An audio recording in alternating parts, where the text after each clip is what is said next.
Congratulations mga kababayan! Malamang papunta na kayo sa US at approve na ang US visa ninyo. Pero alam ko meron pa kayong katanungan kung kayo ay first-time traveler. Ano ang bawal dalhin sa airport? Ano ang ilalagay natin sa hand carry? Ano ang ilalagay sa check baggage? Paano kung hindi marunong mag-English? Ano ang aasahan sa airport? Sa video na ito, ibabahagi ko ang tips and guidance at mga pagkakamaling dapat mong iwasan para ikaw ay maging smooth and stress-free ang pagta-travel mo mula dito sa Pilipinas papuntang Amerika. Ito po si Jeannie, Pinay Hawaii at nagsasabing mabuhay at aloha!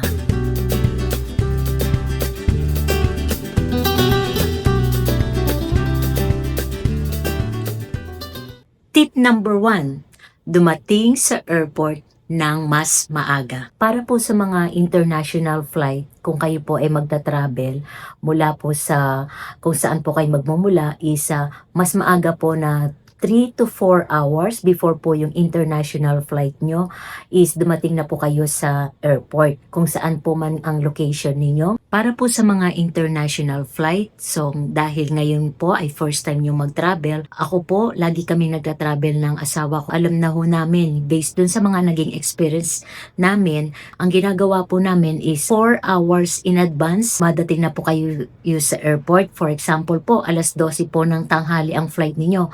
Dapat po, 8 o'clock in the morning, nandun na po kayo sa airport. Kasi bakit po? Dahil ito po yung mga dahilan kung bakit kailangan po kayong mas maaga po sa airport based doon sa inyong ticket na nakuha. Kung halimbawa po na alas 12 ng tanghali ang inyong board, kailangan po 8 o'clock in the morning nasa airport na po kayo. Para po may mga sapat na oras pa po kayo sa number 1 na dahilan is magche-check-in po kayo. Sa pag-check-in nyo po, kailangan pong ihanda nyo na ang inyong passport at saka po yung inyong itinerary na flight po na nabili nyong ticket para i-present nyo na po agad yon sa check-in. Kasi check po nila dun yung reference number na pinurchase nyo na ticket na talaga po bang kayo po iyon at yung inyong passport na ibibigay nyo sa counter. So, number 2, dahil magche-check-in na po kayo, nandyan po yung mga baggage drop.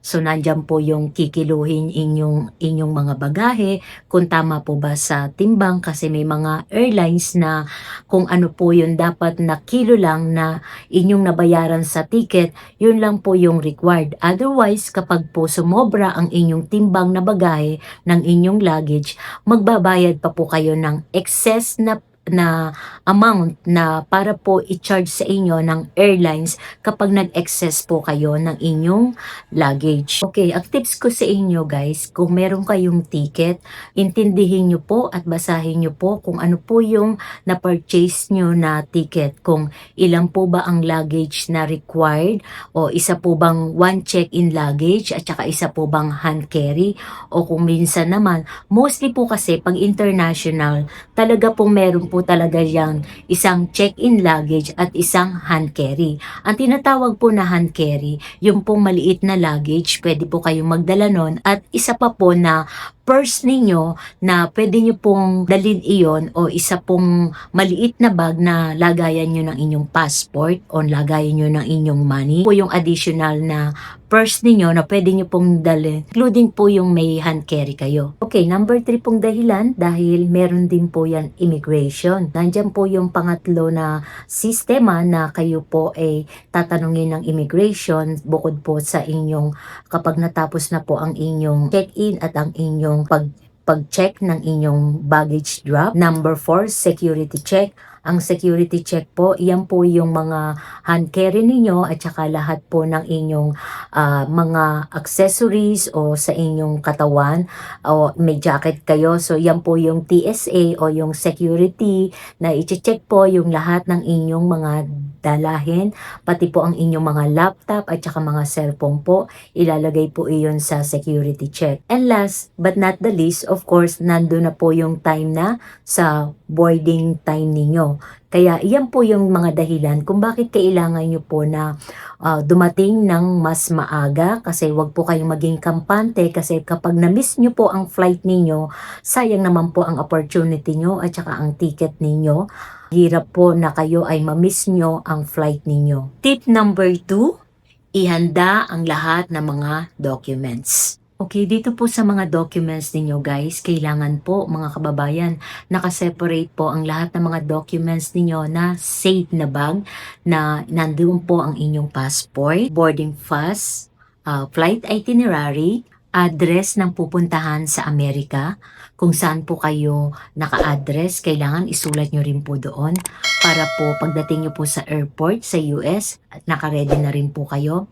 Then, contact number ng susundo po sa inyo doon sa Amerika, mga importanteng IDs, kung meron man po kayong reservation sa mga hotel, kung kayo po ay mag-i-stay pa ng isang araw, so kailangan po ng hotel reservations ninyo, nandun na rin po. At syempre po, isama na rin natin ang inyong mga civil documents na inyong birth certificate at marriage contract. Last but not the least, kung pangalawang traveler na po kayo, katulad ko po, minsan meron na po kaming green card na tinatawag. Hindi po kailangan nandun na rin ang inyong green card kasi ipipresent nyo po yan sa immigration.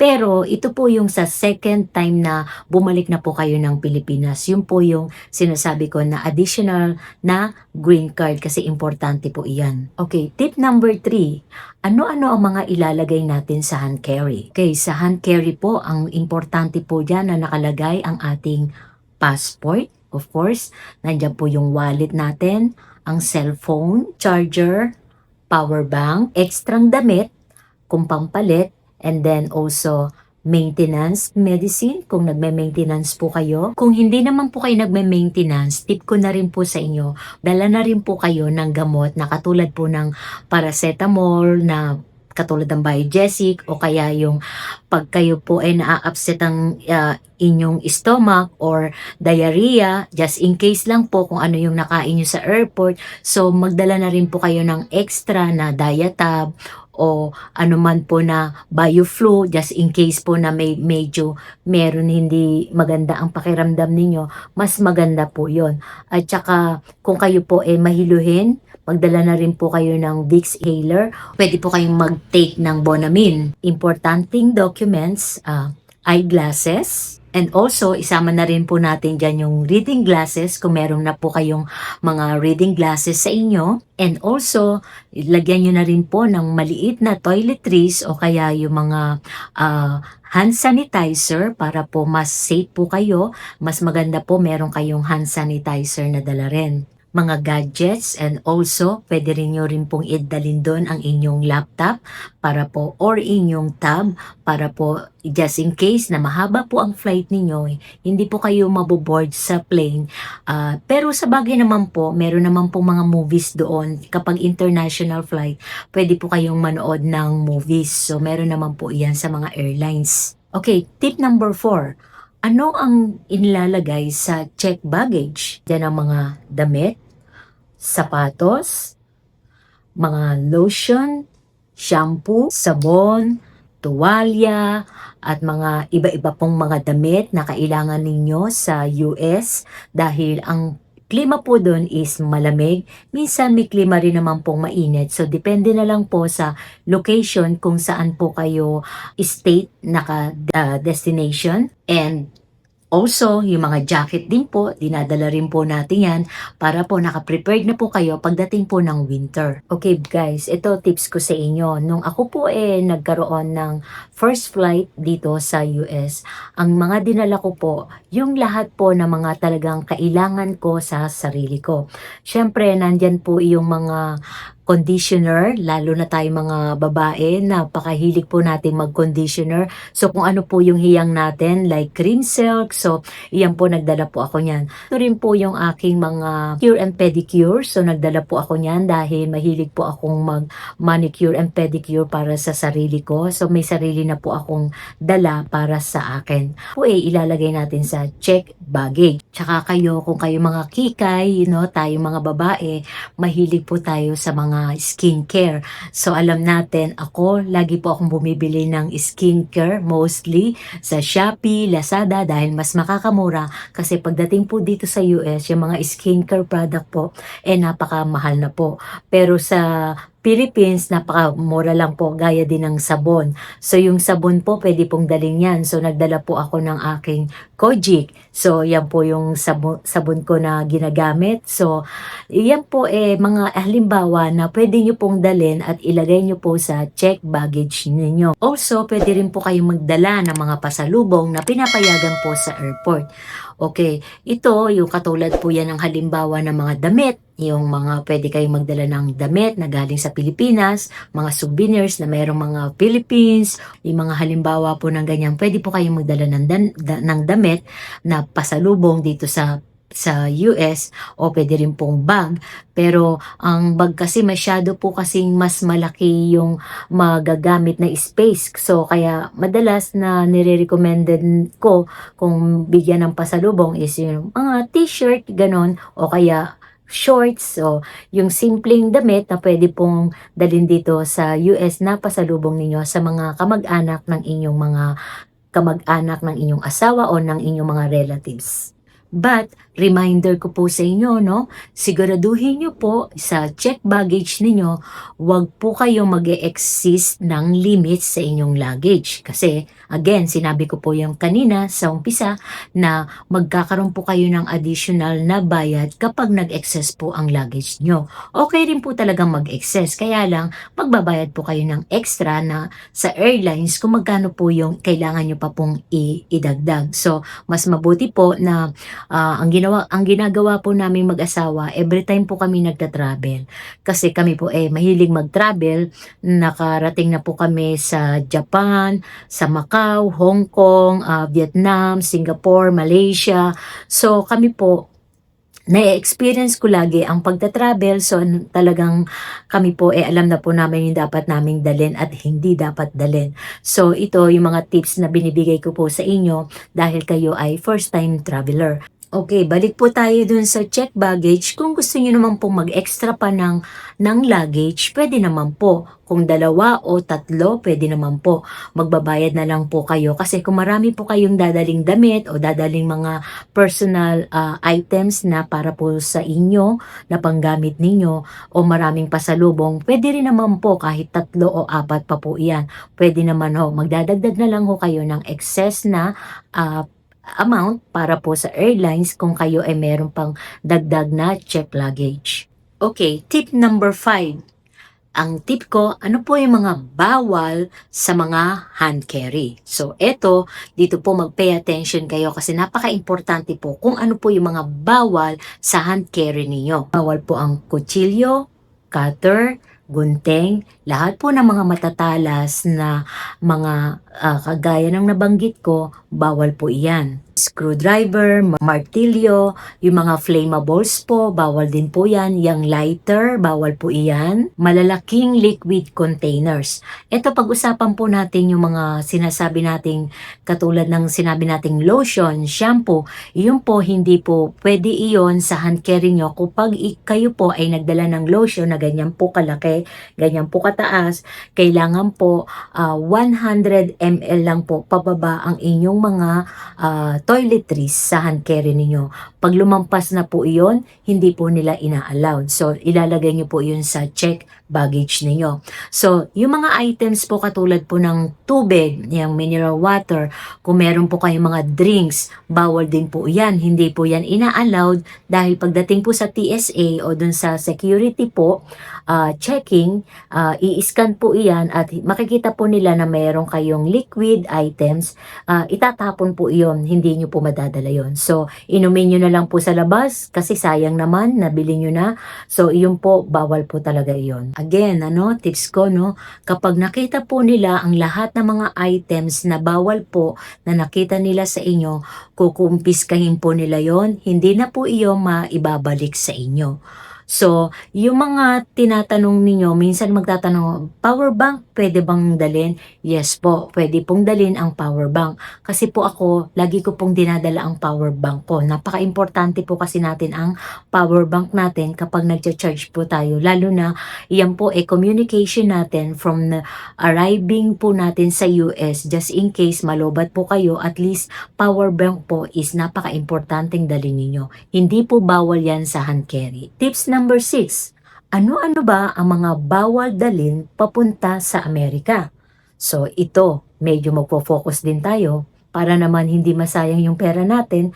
So ito yung mga bawal na dalhin papunta sa US. So lahat po ng mga fresh, katulad po ng fresh fruits, fresh vegetables, fresh meats, fresh seeds, lahat po ng mga halaman, bawal po iyan. Soil, yung lupa po. So mga seafood na lives, hindi po pwede yan. Kung magdadala po kayo ng mga fresh na hipo, ng isda, bawal po iyan. And also, mga pagkain hindi pinapayagan din po ang mga dry foods na katulad po ng daing. Bawal po yan. Yung mga bagoong, bawal po. So, bawal din po yung mga homemade products ninyo. Katulad ng halimbawa yung mga longganisa, bawal po ang inyong nagawa kayo ng lumpiang Shanghai, bawal din po.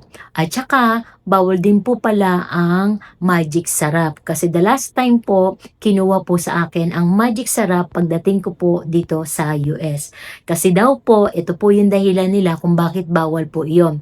Dahil daw po, meron po daw content ang magic sarap ng chicken bouillon na yung product ng chicken nandoon po sa nagpapasarap. So, dahil iyon ay chicken, dahil iyon ang sinasabi nila na iyon isang animals kahit daw hindi na po to fresh, pwede pa rin po daw itong ma-contaminate at dalhin dito sa US na magkaroon ng problema. Kaya po, kinumpiskate po nila ang magic sarap. So, bawal po yung mga condiments. Hindi po kayo pwedeng magdala ng mga condiments sa galing Pilipinas. Pero pwede naman po kayong magdala ng mga canned foods kasi iyan po mga nakaseal dyan. So, pwede kayong magdala. I-check nyo na lang po ang bawat states kung sila po ba ay mahigpit sa pagdala ng mga canned foods. Iba-iba rin po ang mga rules and regulation in each airport kung alin po ang bawal. Pero kung sa ibang airport po ina-allowed po ang canned foods, meron din pong area na hindi. So yun, again, sinasabi ko po, paki-check na lang po kung saan po kayo destination, kung ano-ano po yung mga bawal na foods na dinadala from Philippines to US. Pero katulad ng sinabi ko, yung pong mga mababahong amoy, ayaw po nila yon. Katulad ng bagoong, dahil mahilig tayo magdala ng bagoong at saka ng mga tuyo, bawal po yon. Hindi po yun ina-allowed. Bawal po ang dried pusit, ang mga dilis, bawal din po yan. Pero ina-allowed din po yung mga katulad ng mga nuts. Kung halimbawang may dala kayong peanuts, so pwede naman po yan, ina-allowed naman po nila yan as long as ito ay mga nakasealed. Minsan kung gusto nyo magdala ng almonds na nakasealed po iyon, hindi pa po sila bukas, pwede pong dalhin yun dito sa US. Hindi po bawal yun kung gusto nyo po ng pasalubong. Okay, ang tips ko sa inyo guys, no, kapag may dala kayo mga pagkain o pasalubong, much better na i-declare nyo po iyan. Kasi po sa custom, kapag hindi nyo po siya dineclare at na-check po nila na meron kayong dalang pagkain, magkakaroon pa po kayo ng penalty. Magbabayad po kayo kapag hindi nyo po dineclare ang pagkain kung meron po kayong dala. So, yan po again ha, tips na tips ko po sa inyo. Kung meron po kayong dadaling pagkain, kailangan pong i-declare ninyo yan sa customs. Tips number 7. Ito po yung sinasabi ko, napaka-importante, yung power bank. Pero sa power bank po, tip ko lang po sa inyo, no? Hindi po ina-allowed ang power bank sa check baggage. Bawal po yan. Kailangan po ang power bank nasa hand carry ninyo para just in case po mag-init o something happen, maaagad po ito na masolusyonan agad ang power bank. Kaya po yan nasa hand carry. Kaya sinasabi ko, pwede po magdala ng power bank, kaya lang po nasa hand carry. Wag na wag nyo pong ilalagay doon sa check baggage. Unchecked baggage po, again, no, dahil first timer kayo, yun po yung inyong luggage, dinalagay po iyon sa ilalim ng plane, yung mga bagahe nyo po na hindi nyo po dadalhin sa loob ng plane. Doon po sa inyong katabi ng inyong upuan o sa taas ng inyong upuan. Tip number 8. Iyon po yung pinag-usapan nating mga gamot o eto yung mga medicines na dapat ninyong dalhin. Kung kayo po ay nagme-maintenance, kung kayo po ay high blood o kayo ay may cholesterol o diabetic po, ang gagawin nyo po, yung original po na packaging na dala ninyo, kailangan po wag nyo pong aalisin sa packaging, sa box. So kung binili nyo po yan sa Mercury, sa Watson o sa South Drugs, so iyon po kailangan pati po ang kanilang package, ang kanilang box nandun din po.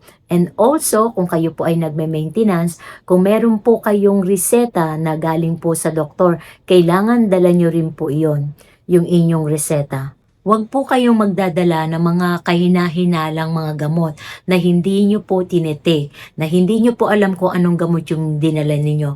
So, bawal po iyon kasi ma-under-investigate pa po kayo pag nakitang meron po kayong ibang dalang gamot na kahina-hinala, so madidelay yung flight nyo or maaring magbayad pa po kayo ng multa. Doon din sa gamot, tips ko rin sa inyo, gaya ng sinabi ko sa inyo kanina, na magdala na kayo ng lahat ng mga paracetamol, biogesic, Nusep, pwede naman pong dalhin yan. Kaya lang, wag naman po masyadong madami.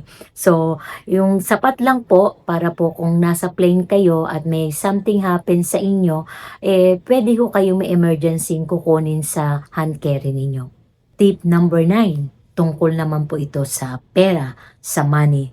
So, tip ko po sa inyo, huwag po kayong magdala ng maraming cash. So, kailangan, nandyan lang po yung sapat na pera po na inyong dadalhin. Ang dinadala po kapag di-declare nyo po inyong pera na dadalhin, kung kayo po ay may dollars, kailangan po 10,000 below po, hindi po dinideclare yon. 10,000 above, kailangan pong i-declare ninyo yon. Kailangan i-declare nyo kapag more than 10,000 po dollars ang inyong dala.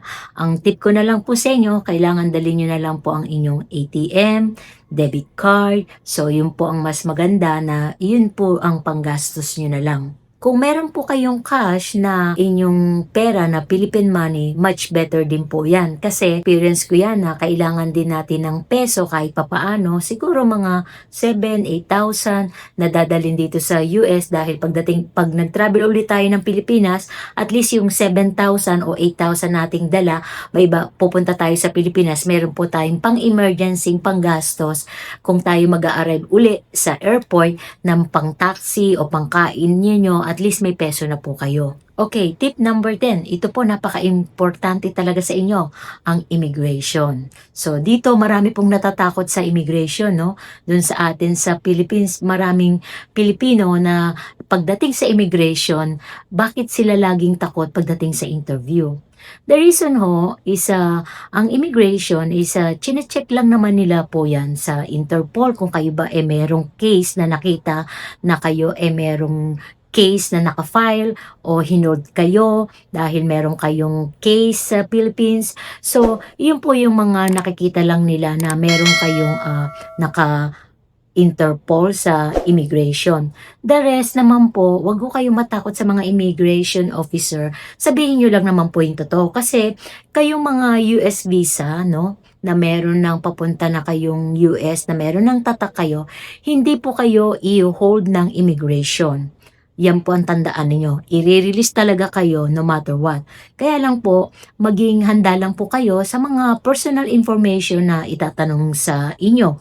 Katulad po ng number 1 na sinabi ko sa inyo, ang CFO ninyo. Yung po yung pag-attend nyo ng seminars, kailangan po nila ang certification na yun. And also sa immigration, no? Kailangan po makapag-fill up din kayo ng e-travel from the Philippines papunta sa US, kailangan po nila yan. Mag-a-appear po yan sa immigration record na kayo ay nag-fill up ng e-travel. Automatic na po yan. Kasi nakalink na po rin ang e-travel sa immigration. Mag-a-appear po iyon. So kung wala po kayong e-travel, makikita po yan ng immigration na hindi pa po kayo nag-fill up ng e-travel ninyo. So mag-fill up na po kayo ng e-travel para po hindi na pa kayo maabala uli. Okay guys, pag tinanong kayo sa immigration, ito tips ko rin sa inyo, no? Dahil ako, marami na rin akong naging experience at napagdaan ng mga international flight noon, kaming mag-asawa, kapag po kami nagta-travel. Ito ang tip ko sa inyo, no? Kapag tinanong po kayo ng immigration, just relax lang po at sagutin nyo lang po ng tama, straight to the point, kasi iyon po, kung ano lang po yung tinanong sa inyo, yun lang po yung sagutin nyo. Huwag nyo na po kayong magpahaba ng istorya. So, simpleng sagot lang po kung ano po yung tinanong nila sa inyo.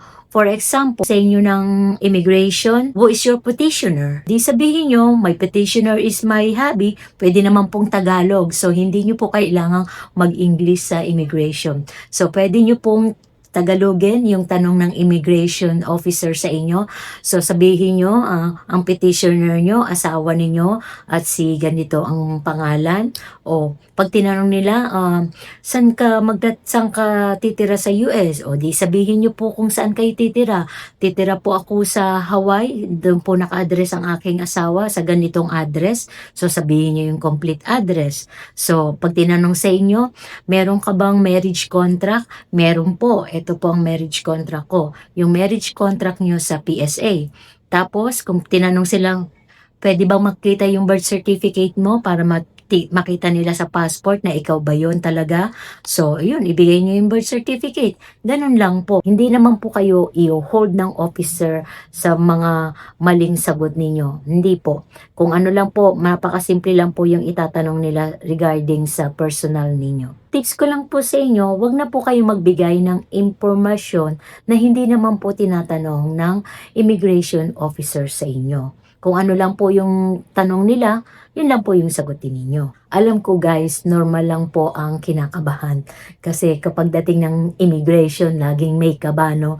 Pero I'm sure 100% po ako na makakaalis kayo at lilipad kayo mula Pilipinas papunta po dito sa US. Tip number 11. So pagdating naman sa Amerika, so eto na naman ang medyo nakakatakot na mano-nosebleed. Kasi eto na, ang immigration officer, English na ang itatanong sa inyo, di ba?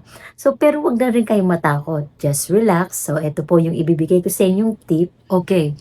Pagkadating nyo po sa Amerika, pag landed po ng inyong plane, ng airlines ninyo, so importante pong i-follow nyo po yung mga instruction na nakalagay po doon sa airport. So meron po iyang mga arrow, so meron po dyan nakalagay na restroom, so meron po dyan na papunta kung saan ka, nakalagay doon kung saan po ang way na papuntang immigration. So sundan nyo lang po yon. Mostly, yung mga kadalasan pong mga maraming lumalabas, madalas, yun po yung dapat nyong sundan kasi iyon naman po halos lahat nun lalabas sa immigration. Doon po lahat sila mag-exit sa immigration yan.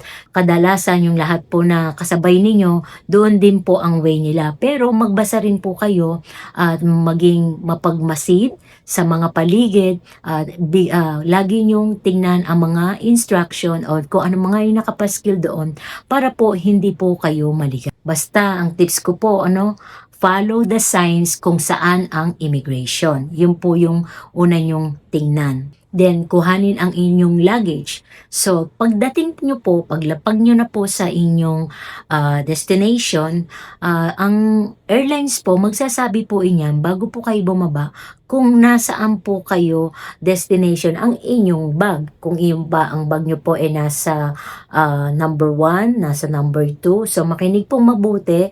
Huwag muna po kayong lumabas hanggat hindi nyo po naririnig ang sinasabi ng airlines na magsasabi po kung nasaan po ang baggage ninyo.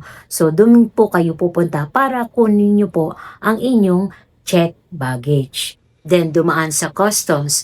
Kung meron po kayong i-declare, so siyempre dadaan po kayo sa customs, i-check po yung dineclare ninyo. Pero kung wala naman po kayong i-declare sa customs, so pwede na rin po kayong lumabas na, mag-exit na, at siyempre hanapin po yung susundo sa inyo. Okay, tip ko sa inyo, no guys, huwag po kayong mahihiyang magtanong sa lahat ng mga staff po sa loob ng airlines. So, hindi po kayo maliligaw, basta lagi nyo pong dala si magtanong. Yan po yung laging bilin sa akin ng aking tatay. Lagi mong dalin si magtanong. Huwag po kayong maghiyang magtanong. Kung hindi nyo po alam kung saan ang way, magtanong na po kayo sa mga staff doon sa airport. Iga-guide naman po nila kayo kung saan po talaga ang way palabas o kung saan po yung way papuntang immigration. Tandaan nyo mga kababayan, no? Lahat ng mga first traveler, okay lang po na nagkakamali. Dahil first time. So kapag nagkamali sa way ng inyong nangyari sa first experience nyo, okay lang po yan. Sa susunod, expert na po kayo. Dahil ako rin, nagkakamali din kami nung kami nasa airport. Kahit nga po, hindi kayo first time. Minsan, second time o third time na travel, meron ding mga sometimes na nagiging problema o nagiging stress katulad ng delay flight o kaya na late kayo sa flight. So, yun po yung mga nagiging encounter din ng kahit hindi sila first time traveler. So, alam ko kayang-kaya nyo yan. Okay guys ha, ito ang pinaka final tips ko sa inyo at guidance ko para sa inyo. So, unang-una po sa lahat, yung inyong mga documents, kailangan po organize, kailangan po lagi pong nakakip yan. Huwag po kayong magpa-lose control ng inyong mga papers kasi importante po ang inyong passport. Kailangan po ingatan nyo ang inyong passport kasi yan po ang buhay ninyo. So, huwag nyo pong iwawala ang inyong passport. Number 2, organize po ang baggage ninyo. So, kailangan po, pag nag-impake po kayo, ang importante po, i-organize nyo po ang inyong mga baggage para po mabilis at madali nyo pong kukuhanin.